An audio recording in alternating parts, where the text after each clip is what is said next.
بسم الله الرحمن الرحيم. سبيل الدموع سبيل مريح. الله أكبر الله أكبر لا إله إلا الله والله أكبر الله أكبر ولله الحمد. الحمد لله الذي هدانا لهذا وما كنا لنهتدي لولا أن هدانا الله. أشهد أن لا إله إلا الله وحده لا شريك له. الله أكبر الله أكبر لا إله إلا الله والله أكبر الله أكبر ولله الحمد.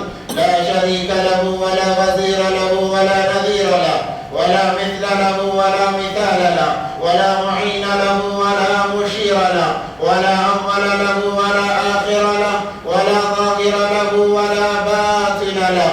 أزلي عبدي عمدي دائمي. الله أكبر الله أكبر لا إله إلا الله والله أكبر الله أكبر ولله الحمد. ونشهد أن سيدنا وسندنا وحبيبنا وحبيب ربنا وطبيبنا وطبيب قلوبنا وشفيعنا وشفاء صدورنا قرة أعيننا محمدا عبده ورسوله. الله أكبر الله أكبر لا إله إلا الله والله أكبر الله أكبر ولله الحمد. أما بعد فإن أصدق الحديث كتاب الله وأحسن الهدي هدي محمد صلى الله عليه وسلم وشر الأمور محدثاتها وكل محدثة بدعة وكل بدعة ضلالة وكل ضلالة في النار. الله أكبر الله أكبر لا إله إلا الله والله أكبر الله أكبر ولله الحمد. قال النبي صلى الله عليه وسلم: من كان له ساعة فلم يضحي فلا تقربن مصلانا. الله أكبر الله أكبر لا إله إلا الله والله أكبر الله أكبر ولله الحمد. وقال النبي صلى الله عليه وسلم: ما عمل ابن آدم من عمل يوم النحر أحب إلى الله من إحراق الدم وإنه ليأتي يوم القيامة بقرونها وأشعارها وأظلافها وإن الدم ليقع من الله بمكان قبل أن يقع بالأرض فتيبوا بها نفسا. الله أكبر الله أكبر لا إله إلا الله والله أكبر الله أكبر ولله الحمد. وقال أصحاب رسول الله صلى الله عليه وسلم: ما هذه الأضاحي يا رسول الله صلى الله عليه وسلم؟ قال رسول الله صلى الله عليه وسلم: هذا سنة أبيكم إبراهيم عليه الصلاة والسلام. قالوا: فما لنا فيها يا رسول الله؟ قال رسول الله صلى الله عليه وسلم: بكل شعرة حسنة. قالوا: فالصوف؟ قال رسول الله صلى الله عليه وسلم: بكل شعرة من الصوف حسنة. الله أكبر الله أكبر لا إله إلا الله والله أكبر الله أكبر ولله الحمد. وقال النبي صلى الله عليه وسلم: إن لكل قوم عيد وهذا عيدنا. الله أكبر الله أكبر لا إله إلا الله والله أكبر الله أكبر ولله الحمد. وقال رسول الله صلى الله عليه وسلم: إن الله لا ينظر إلى صوركم وأموالكم ولكن ينظر إلى قلوبكم وأعمالكم وفي رواية ونياتكم. الله أكبر الله أكبر لا إله إلا الله والله أكبر الله أكبر ولله الحمد. قال الله تبارك وتعالى في القرآن المجيد والفرقان الحميد: فأعوذ بالله من الشيطان الرجيم بسم الله الرحمن الرحيم. لن ينال الله لحومها ولا دماؤها ولكن يناله التقوى منكم. وقال تعالى: والعصر إن الإنسان لفي خسر إلا الذين آمنوا وعملوا الصالحات وتواصوا بالحق وتواصوا بالصبر. صدق الله العظيم. الله أكبر الله أكبر لا إله إلا الله والله أكبر الله أكبر ولله الحمد. بارك الله لنا ولكم في القرآن المجيد ونفعنا وإياكم بالآيات والذكر الحكيم. إنه تعالى جواد كريم ملك بر رحيم ورب حليم.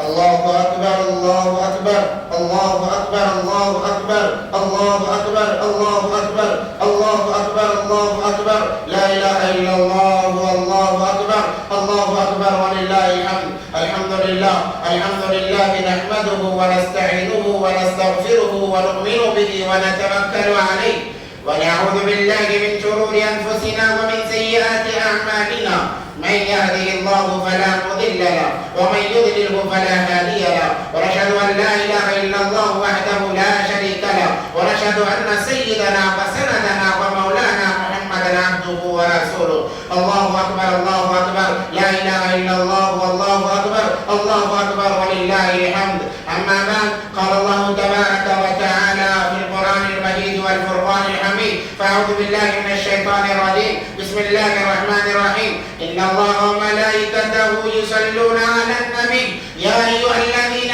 آمنوا صلوا عليه وسلموا تسليما اللهم صل على سيدنا محمد وعلى سيدنا محمد وبارك وسلم الله أكبر لا إله إلا الله والله أكبر ولله الحمد قال النبي صلى الله عليه وسلم أرحم أمتي بأمتي أبو بكر وأشدهم في أمر الله عمر وأصدقهم حياء عثمان وأقضاهم علي وفاطمة سيدة نساء أهل الجنة والحسن والحسين سيدا شباب أهل الجنة وحمزة أسد الله وأسد رسوله اللهم اغفر للعباس وولده مغفرة ظاهرة وباطنة لا تغادر ذنبا الله أكبر لا إله إلا الله والله أكبر ولله الحمد الله في أصحابي لا تتخذهم غرضا من بعدي فمن أحبهم فبحبي أحبهم ومن أبغضهم فببغضي أبغضهم وخير أمتي قرني ثم الذين يلونهم الله أكبر لا إله إلا الله والله أكبر ولله الحمد أعوذ بالله من الشيطان الرجيم إن الله يأمر بالعدل والإحسان وإيتاء ذي القربى وينهى عن الفحشاء والمنكر والبغي يعظكم لعلكم تذكرون واذكروا الله يذكركم وادعوه يستجب لكم ولذكر الله تعالى أعلى وأولى وعز وجل وأم وتم وأكبر الله أكبر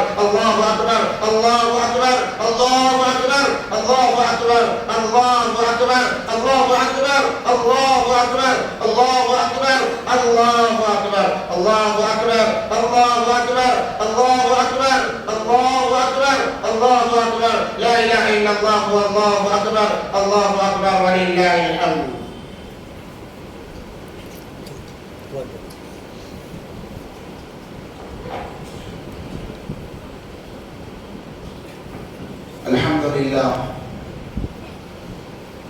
الحمد لله كفى وسلام على عباده الذين اصطفى أما بعد أعوذ بالله من الشيطان الرجيم بسم الله الرحمن الرحيم لن ينال الله لحومها ولا دماؤها ولكن يناله التقوى منكم صدق الله العظيم وقال النبي صلى الله عليه وسلم من كان له سعة فلم يضحي فلا تقربن مصلانا أو كما قال عليه الصلاة والسلام اللهم صل على سيدنا محمد وعلى آل سيدنا محمد وبارك وسلم معزز ومحترم ومكرم سامعین کرام ہماری طرف سے آپ تمام کو دل کی گہرائیوں سے عید مبارک ہو اللہ تمام کو قبول فرمائے معزز سامعین کرام آج ہمارے لیے بڑی خوشی اور مسرت کا دن ہے تشریف رکھے انشاءاللہ بس مختصر بات ہوگی پھر دعا ہوگی وقت ہمارے پاس کافی پڑا ہوا ہے عید کا دن ملا کر 3 دن قربانی کے ہیں انشاءاللہ دعا ہو جائے گی اس کے بعد پھر آپ کے لیے چھٹی ہے بڑا مسرت کا یہ دن ہے کہ آج عید کا موقع اللہ تبارک و تعالیٰ نے ہمیں عطا فرمایا ہے عید خوشی کو کہتے ہیں ایسی خوشی جس کا کوئی بدل نہ ہو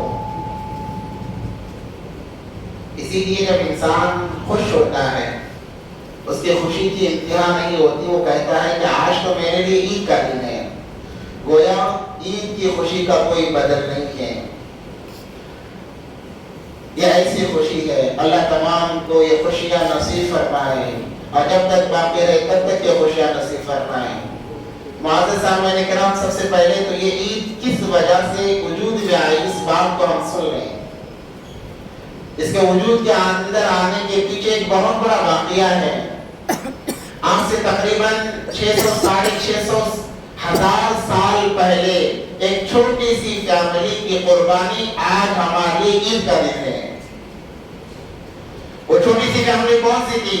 حضرت ابراہیم علیہ نبی علیہ السلام، حضرت حاجرہ، حضرت سارہ، حضرت اسماعیل علیہ نبی علیہ السلام۔ یہ چھوٹی سی فیملی تھی جن کو اللہ تبارک و تعالیٰ نے 600 ساڑھے 600 ہزار سال پہلے آزمایا، ان کا امتحان لیا۔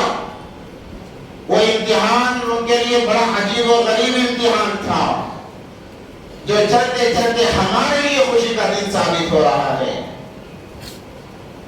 اللہ تبارک و تعالیٰ انسان کو دنیا میں بھیج کر آزماتے ہیں۔ دنیا دارالامتحان ہے، یہ امتحان کی جگہ ہے۔ انسان امتحان لکھ رہا ہے، روزانہ ایک بچہ پاس ہو رہا ہے۔ رزلٹ ہمیں مرنے کے بعد پتہ چلے گا کہ کامیاب ہے یا ناکام ہے۔ امتحان کیوں لیا جا رہا ہے؟ کیونکہ اللہ نے ہر مسلمان کے لیے جنت کو آراستہ کیا ہے، سنوارا ہے۔ تو جنت بدلے میں دینے کے لیے اللہ تبارک و تعالیٰ امتحان لیتے ہیں کہ میں اپنے بندوں کو ان کے نمبرات کے بقدر جنت عطا کروں۔ کوئی انسان جسٹ پاس ہو رہا ہے، ادنا جنت ہے۔ کوئی اور ذرا اچھے نمبرات سے پاس ہو رہا ہے، اعلیٰ جنت ہے۔ کوئی ٹاپ لیول کا آ رہا ہے، جنت الفردوس ہے۔ یہ جنت کے طبقات اور درجات اللہ تبارک و تعالیٰ نے انسانوں کے لیے متعین کیے ہیں۔ تو دنیا دارالامتحان ہے، آزمائش کی جگہ ہے۔ ہر ایک کو اللہ تبارک و تعالیٰ آزما رہے ہیں۔ حضرت انبیاء کو بھی اللہ تبارک و تعالیٰ نے آزمایا۔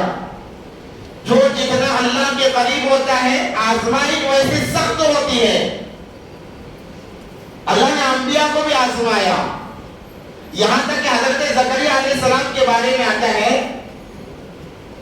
قوم نے جب انہیں بھگایا، وہ بھاگے ہیں قوم سے بچنے کے لیے، اور جا کر ایک پیڑ سے کہا، اے درخت اللہ کے لیے مجھے سہارا دے دے، میری قوم مجھے مارنا چاہتی ہے۔ نبی تھے، درخت کٹا، داخل ہو گئے۔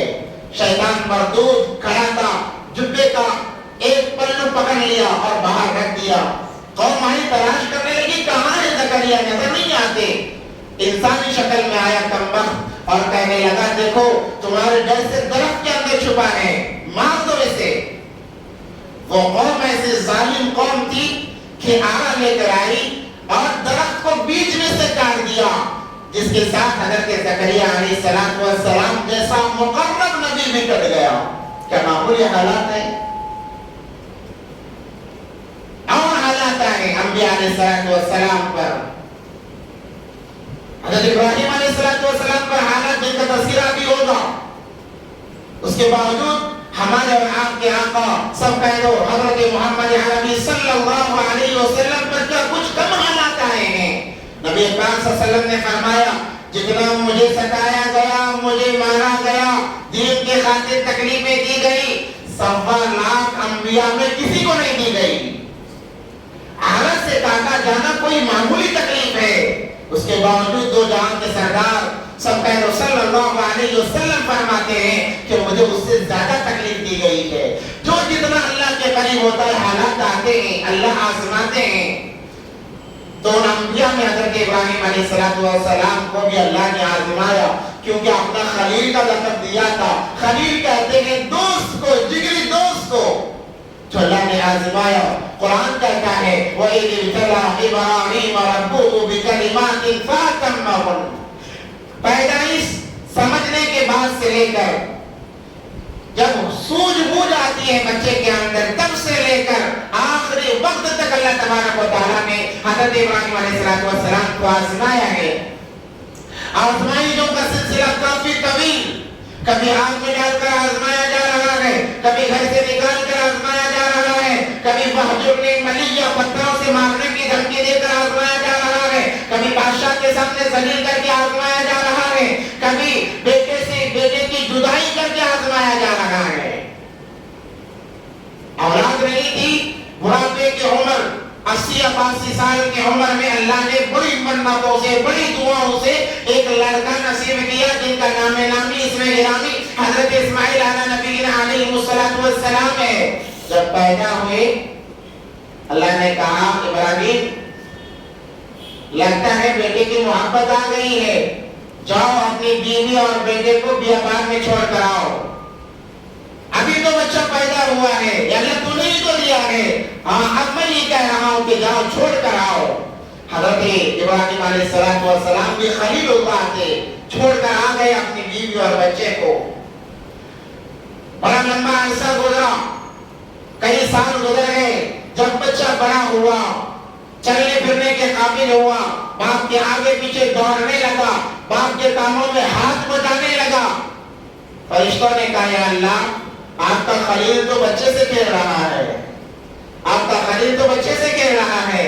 اللہ نے کہا کہ وہ جس سے بھی کھیلے دل میری طرف متوجہ ہے. اللہ تبارک و تعالیٰ نے پھر آزمایا. ابراہیم علیہ السلام اللہ سے اتنی محبت کرنے والے مثال دینا مشکل ہے. میں ہمیشہ ایک واقعہ سناتا ہوں. بکریاں اگرچہ یہ اسرائیلی روایات میں سے ہیں, بکریاں چلا رہے تھے, ایک آدمی آیا انسانی شکل میں, فرشتہ آیا جبرائیل جن کا نام نامی ہے. جاتے جاتے اللہ کی حمد بیان کرتے جانے لگے. سبحان الملک القدوس, سبحان ذی الملک والملکوت, سبحان ذی العزت والعظمت والہیبت والقدرت والکبریاء والجبروت. 7 تعریفیں کی ہیں. جیسے ابراہیم علیہ السلام سنے پڑھ کے کہا کہ اے اللہ کے بندہ رک جا, تو نے کیا کہا؟ میں نے اللہ کی تعریف کی, دوبارہ کر دے. دوبارہ تعریف کی, جھومنے لگے, کہنے لگے پھر ایک مرتبہ کہہ دیں. ارے مجھے بھی کام ہے, کیا مجھے ملے گا؟ میں تعریف کروں گا, مجھے کیا نفع ملے گا؟ کہا کہ کیا چاہیے؟ تم جو دینا چاہو میں یہ لوں گا. کہا آدھا ریور لے لو اور اللہ کی تعریف کرو. کون ایسی محبت کرنے والا ہے جو اللہ کے نام کو سن کر جھوم جائے, اپنی پراپرٹیاں لگا دے, اپنی ملکیت لگا دے. آج ہم سے اللہ کے نام پر مانگا جاتا ہے تو 10 روپیہ نکلنا مشکل ہے, 10 روپیہ نکلنا مشکل ہے. دیکھو جو آپ کی پراپرٹی تھی, گزارے کا جو سامان تھا, کہا جا کے پراپرٹی لے لو. سبحان الملک القدوس, سبحان ذی الملک والملکوت. تعریف کی ہے. پھر جو ہونے لگے, کہا کہ اور ایک مرتبہ کا کیا دو گے؟ سارا کا سارا لیور لے لو. کہا کہ اور ایک مرتبہ بھی کر دو. کہا اب تمہارے پاس کچھ باتیں بھی نہیں, آپ کیا دو گے؟ کہا ان کو چلانے کے لیے خادم کی بھی تو ضرورت ہے, میں خادم بن جاؤں گا, غلام بن جاؤں گا, بس اللہ کی تعریف کر دو. من کان اللہ کان اللہ, من کان للہ کان اللہ لا. جو اللہ کا ہو جاتا ہے اللہ اس کا ہو جاتا ہے. کہنے لگے کہ ابراہیم تم واقعی کامیاب ہو گئے. اللہ نے آزمایا ابراہیم علیہ السلام کو, خواب دیکھ رہے ہیں کہ اپنی محبوب چیز کو ذبح کر رہے ہیں. وہ ایسی چیز تھی جس کے ذبح سے دل پر بڑا ضرب لگ رہا تھا, تکلیف ہو رہی تھی. تو سوچا کہ اللہ چاہتے ہیں کہ میں کسی چیز کی قربانی کروں کہ اور 100 اونٹوں کی قربانی دے دی. دوبارہ وہی خواب, پھر قربانی, سہرانہ وہی خواب, پھر قربانی.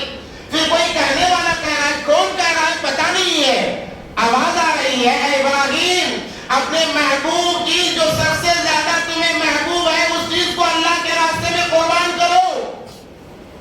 ابراہیم علیہ السلام مجھے سمجھ گئے, یہ جانور نہیں مجھ سے مانگا جا رہا, مجھ سے تو میری اولاد مانگی جا رہی ہے.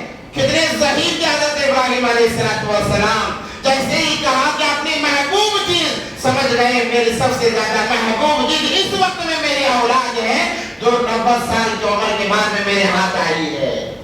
سمجھ گئے. قرآن نے کیا بہترین تشریح کی ہے.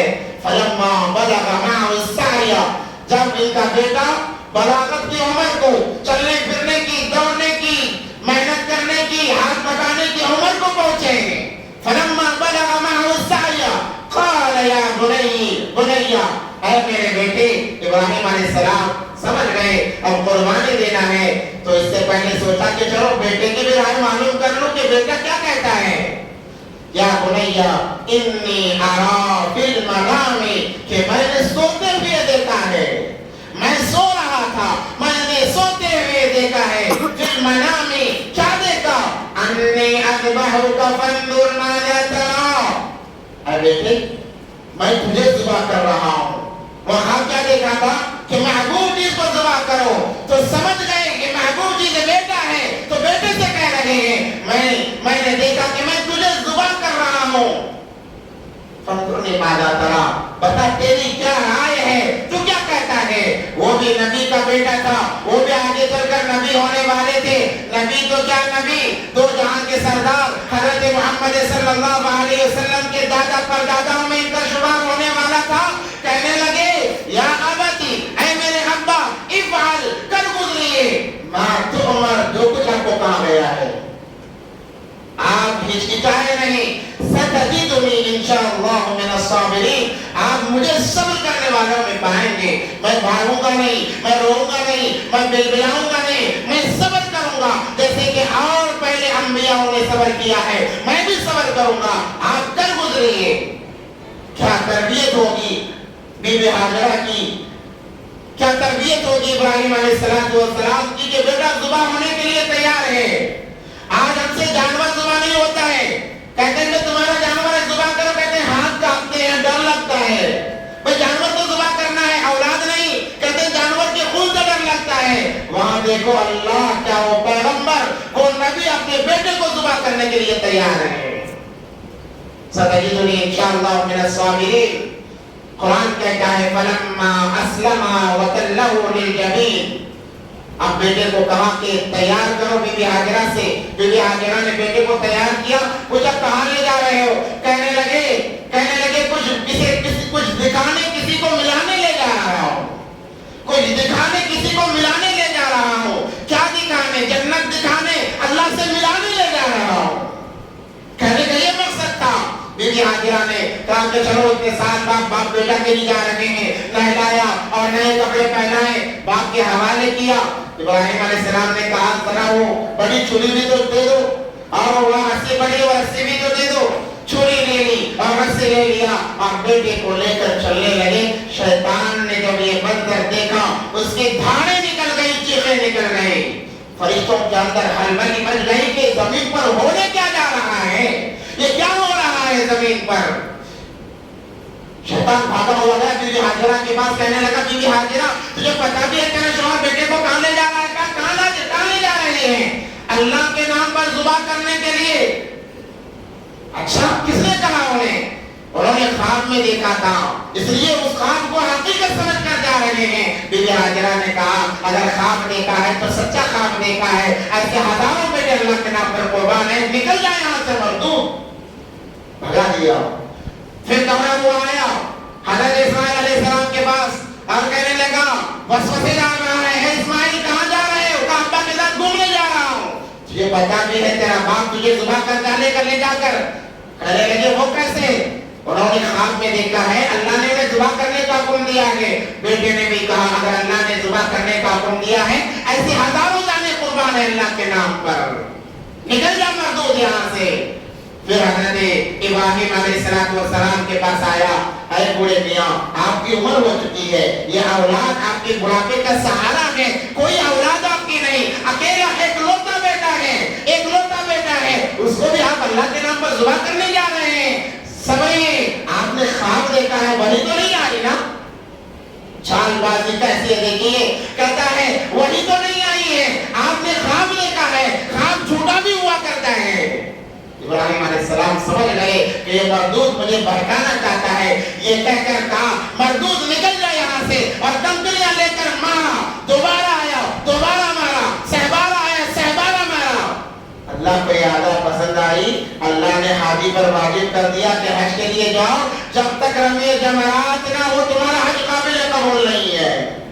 3 جگہ کنکریاں مارنا ہے، بڑے شیطان کو، حضرت شیطان کو، چھوٹے شیطان کو کنکریاں مارنا ہے، ابراہیم علیہ السلام کی سنت ہے۔ لے گئے، لے جا کر مذبح خانے میں جب ذبح کیا جاتا ہے، ہاتھ وہاں لے جا کر بیٹے سے کہا، بیٹے نے کہا بجان یہ میرا کرتا لے لیجئے، جب ماں پوچھے میرا کرتا انہیں دے دینا، اور آپ میرے ہاتھ پاؤں باندھ دیجئے تاکہ میرے تڑپنے کی وجہ سے آپ کو تکلیف نہ ہو، میرے ہاتھ پاؤں آپ باندھ دیجئے۔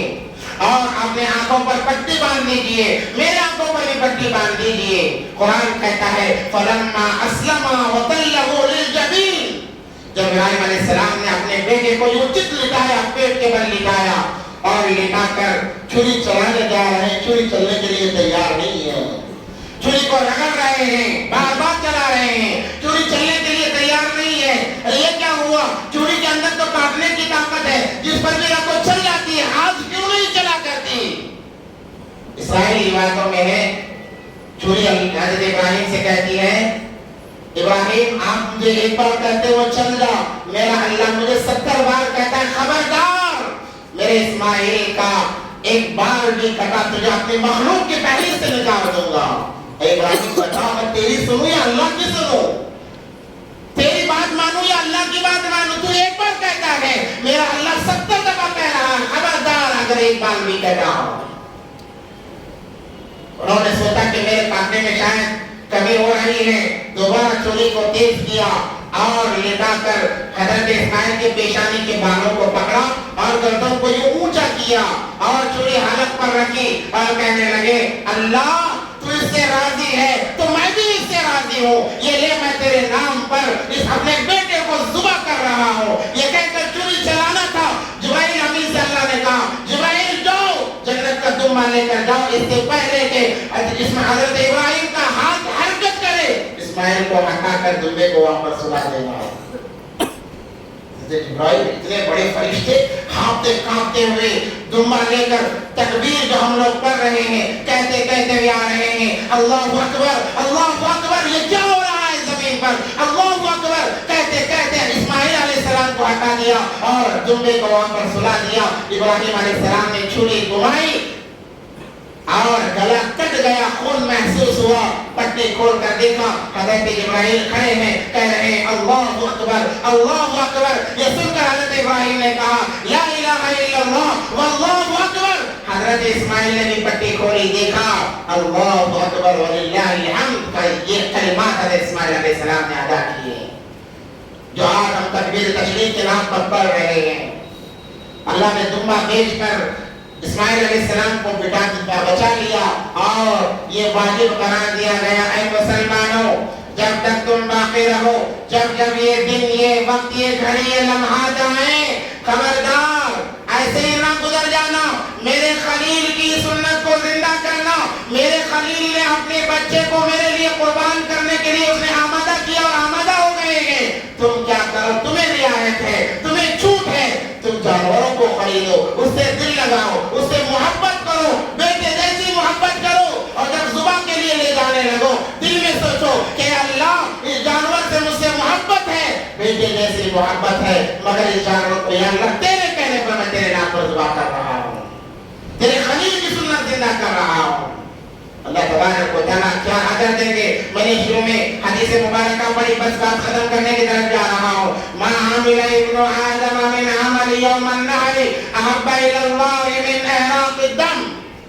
ان 3 دنوں میں اللہ کو اگر کوئی سب سے زیادہ عمل محبوب ہے وہ اللہ کے نام پر جانوروں کی قربانی کرنا ہے۔ انہ لیاتی، اس لیے کہ یوم القیامہ بقرونها واشعارها واظلافها، یہ جانور قیامت کے دن آئیں گے اپنے سینگوں کے ساتھ، اپنے کھالوں کے ساتھ، اپنے بالوں کے ساتھ، اپنے کھروں کے ساتھ، اور ہمارے لیے فصلات پر سواری کا یہ کام دیں گے۔ اور جانور کے خون کا قطرہ زمین پر گرنے سے پہلے اللہ تبارک و تعالی قربانی کرنے والوں کے تمام گناہوں کو معاف کر دیتے ہیں۔ سنیے مسلمانوں، قربانی کو لازم پکڑو، یہ شرعی احکام میں سے ہے۔ اپنی عقل کے گھوڑے نہ دوڑاؤ، دنیا کے لیے کروڑوں روپے ہم لگا دیتے ہیں، اس ایام میں قربانی کے لیے کم سے کم ہزاروں روپے لگا دو، اللہ تبارک و تعالیٰ تمہارا بیڑا پار کر دے گا، اللہ بیڑا پار کر دے گا۔ قربانی کن پر واجب ہے؟ جن لوگوں پر زکوٰۃ فرض ہے قربانی واجب ہے۔ حجۃ الوداع کے موقع پر نبی پاک صلی اللہ علیہ وسلم نے خطبہ دیا، خطبے کا نچوڑ بھی یہی تھا کہ شریعت کے احکام کی پاسداری کرو، اللہ تبارک و تعالیٰ تمہیں کامیاب کر دیں گے، دنیا میں بھی کامیاب کریں گے، آخرت میں بھی کامیاب کریں گے۔ اور ایک حدیث پاک ہے، نبی پاک صلی اللہ علیہ وسلم نے فرمایا من کان لہ سعۃ فلم يدعي فلا تقربن مصلانا، جو جانوروں کی قربانی نہیں کرتا خبردار میری عیدگاہ کے قریب نہ آئے، میرے مساجد کے قریب نہ آئے، یعنی نماز کے قریب نہ آئے۔ یہ وعید ہے، بہانے بازی ہم نہ بنائیں۔ اگر یہاں تک علماء نے اجازت دی ہے، پیسہ نہیں ہے، قرض لے کر ہم قربانی کر سکتے ہیں، اللہ کے لیے کر لیں، وہ قرض کو اللہ تبارک و تعالیٰ چٹکیوں میں اللہ تبارک و تعالیٰ ادا کروا دیں گے۔ یہ ایام قربانی کے ایام ہیں، اس لیے قربانی کے عمل کو مضبوطی سے تھامے رہیں اور آپس میں محبت و عرفت کو قائم کریں۔ حجۃ الوداع کا جو خطبہ تھا نبی پاک صلی اللہ علیہ وسلم کا، آخری جو خطبہ تھا، اس خطبے کا نچوڑ بیان کر رہا ہوں۔ آپس میں بھائی بھائی بن کر رہیں۔ المسلم واخو المسلم، ایک مسلمان دوسرے مسلمان کا بھائی ہے، دشمن نہ سمجھیں، دشمن نہ سمجھیں، دشمن تو ہمارا غیر ہے جو ہمارے ایمان اور اعمال پر ڈاکہ ڈالتا ہے، مسلمان کبھی دشمن نہیں ہو سکتا۔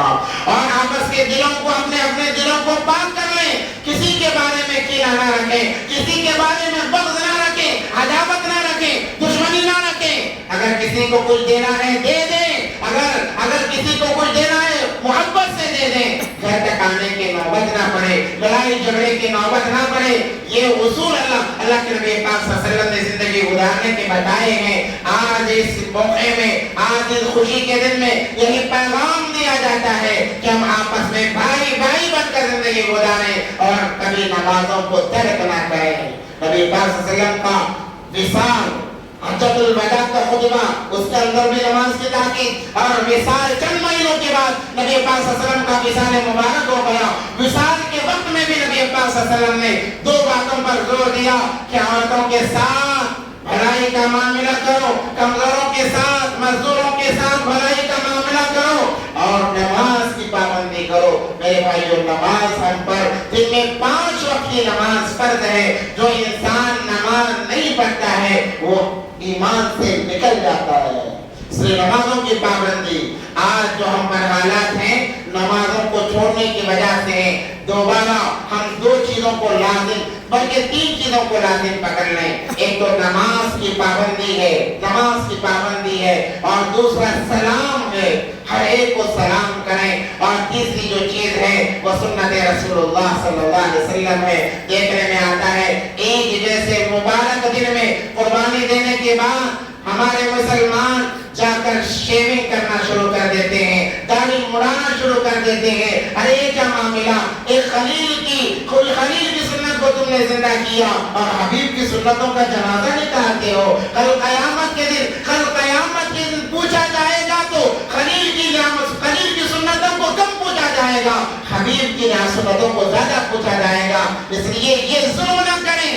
آج کا دن یہ مبارک دن ہے، آج مبارک دن میں یہ ظلم نہ کریں کہ نبی پاک صلی اللہ علیہ وسلم کی سب سے عمدہ سنت ہے داڑھی کو اس پر استار نہ گھمائیں، اس کو صاف نہ کریں۔ جب کوئی مرد اپنے چہرے سے داڑھی کو نکال دیتا ہے گویا وہ نبی پاک صلی اللہ علیہ وسلم کے سینے مبارک میں خنجر گھوم رہا ہے۔ خدا اپنے حال پر رحم کرے، خدا رحم کرے۔ ہمارے نبی ہمارے لیے بڑے مہربان، اگر اللہ نے طاقت دی ہے اپنی قربانی دیں، دوسری قربانی نبی پاک صلی اللہ علیہ وسلم کے نام سے دیں۔ جب تک نبی پاک صلی اللہ علیہ وسلم حیات رہے ہیں، ہر سال امت کے نام سے نبی پاک صلی اللہ علیہ وسلم نے قربانی دی ہے۔ ہمارا بھی حق بنتا ہے، اللہ نے مجھے مال دیا ہے، میری قربانی ادا ہو گئی، میں نبی پاک صلی اللہ علیہ وسلم کے نام پر قربانی کروں گا۔ اور جو ہمارے مرحومین ہیں ان کو بھی نہ بھولیں، ہمارے دادا پردادا باپ دادا ہیں، انتقال کر گئے، اللہ نے وصیت دی ہے، ان کے نام سے بھی قربانی کریں۔ اور الطہور شطر الایمان، نبی پاک صلی اللہ علیہ وسلم کی حدیث پاکی آدھا ایمان ہے۔ قربانی کے چکر میں گندگی نہ عام کریں، پاکی صفائی کا خیال رکھیں۔ اگر ہمارے پڑوس غیر ہیں ان کے غیر ہونے کا خیال رکھیں، کیا ہمارے جانوروں کا خون ان کے دروازے کے پاس نہ جائے، انہیں احساس بھی نہ ہو، ایسا پاکی کا انتظام کریں۔ اور اگر وہ گوشت پر آمدہ ہے، معلوم ہے پڑوسی ہونے کے ناطے طبیعت معلوم پڑ جاتی ہے، تو اگر وہ خواہش مند ہے تو ان تک بھی پہنچا دیں، اور اپنے رشتہ دار غریب رشتہ داروں کو نہ بولیں۔ علماء نے بڑا پیارا انداز بتایا، جانور قربان کر دیے 3 سے کر دیے جائیں، ایک اپنے لیے رکھ لیں، ایک غریبوں میں جا کر تلاش کر کے دے دیں۔ ایک تو رشتہ داروں میں ایک اپنا حصہ، ایک رشتہ داروں کا، دوسرا غریبوں کا حصہ، آسان ترتیب ہے۔ اور بات یہ بھی دیکھنے میں آتا ہے کہ بعض انسان چھوٹا جانور قربان کرتے ہیں، حصہ لے لیتے ہیں، اب وہ جانور کو تقسیم کرنے میں لگتے ہیں، جس کی وجہ سے ہر ایک گھر کو ایک ایک بوٹی جاتی ہے۔ ضروری نہیں ہے آپ دو لوگوں کو دیں، مگر کم سے کم اتنا تو دیں کہ وہ بنا کر کھا سکیں۔ ہم قربانی کے گوشت پر کے نام سے جو تقسیم کرتے ہیں کہ چھوٹا جانور ہے، گوشت کم ہے، محلے پر دینا ہے، کوئی ضرورت نہیں ہے، کوئی ضرورت نہیں ہے۔ آپ 2 یا 4 کو دیں، مگر اتنا ضرور دیں کہ وہ بنا کر کھا سکیں اطمینان سے، اس کی ترتیب۔ اور اگر آپ سارا رکھنا چاہتے ہیں تو آپ رکھ سکتے ہیں، منع نہیں کیا گیا۔ یہ ضروری نہیں کہ 3 حصے ہی کیے جائیں، کوئی ضروری نہیں ہے۔ آپ اپنے لیے بھی رکھ سکتے ہیں، سارا کا سارا رکھ سکتے ہیں، مگر بھلائی یہی ہے کہ ہمارے اور بھائی بھی اس خوشی کے اندر شامل ہو جائیں۔ اور یاد رکھیں 3 دن ہیں، آج پیر کا دن ہے، منگل اور چہارشنبے کے عصر کے دن عصر تک قربانی کی جا سکتی ہے۔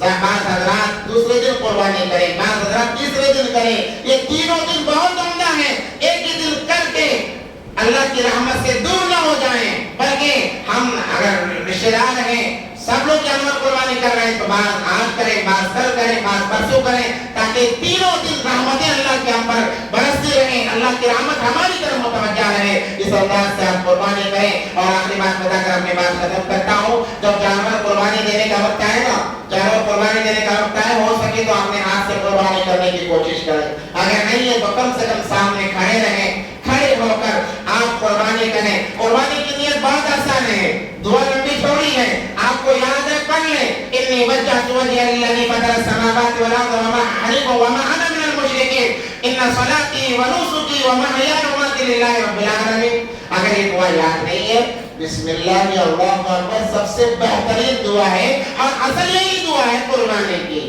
آپ یہ نیت کریں، اللہ اس جانور کو میری طرف سے تیرے نام پر قربان کر رہا ہوں، یہ کہہ کر آپ بسم اللہ اللہ اکبر بول کے ذبح کریں۔ جب ذبح کرنے لگے، سارے جتنے لوگ موجود ہیں تمام تکبیر کہیں بسم اللہ اللہ اکبر۔ اور جو قصائی صاحب ہوتے ہیں ان سے دوبارہ گزارش کرتا ہوں کہ جب آپ ان کے ہاتھ سے چوری لے کر ذبح کرنے لگو، آپ بھی تکبیر کرو، اور کھان اتارنے سے پہلے خدا را ظلم نہ کرو جانوروں پر، ان کو ٹھنڈا ہونے دو، بھلے ہمیں 1000 کی کمائی کم ہو جائے، کوئی فرق نہیں پڑے گا، اسے بالکل ٹھنڈا ہونے دیں، اس کے بعد میں اس کی کھال اتاریں۔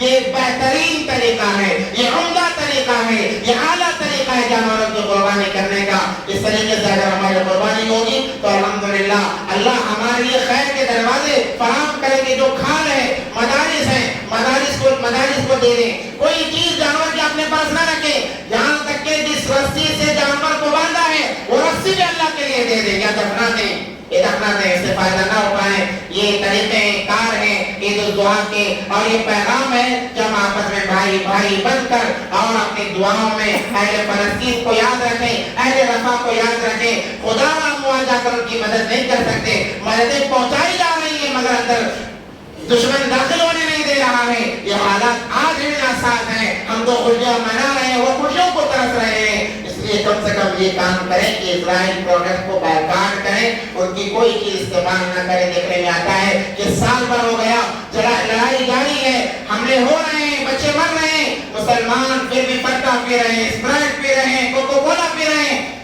ذرا تو حیا سے کام لیں، ذرا تو اپنے دلوں کو جھنجھوڑیں۔ میری اولاد میری آنکھوں کے سامنے مر جائے، جو مارنے والا ہے رہتی اور ہماری سانس جب تک باقی اس کا چہرہ میں دیکھنا پسند نہیں کرتا، تو وہاں پر اتنا ظلم ہو رہا ہے۔ خدا نا یہ خوشی کے ایام میں تو کا کوئی پروڈکٹ استعمال نہ کریں۔ اللہ سے دعا ہے اللہ ہم تمام کو ان باتوں پر عمل کی توفیق عطا فرمائے۔ وآخر دعوانا الحمدللہ رب العالمین۔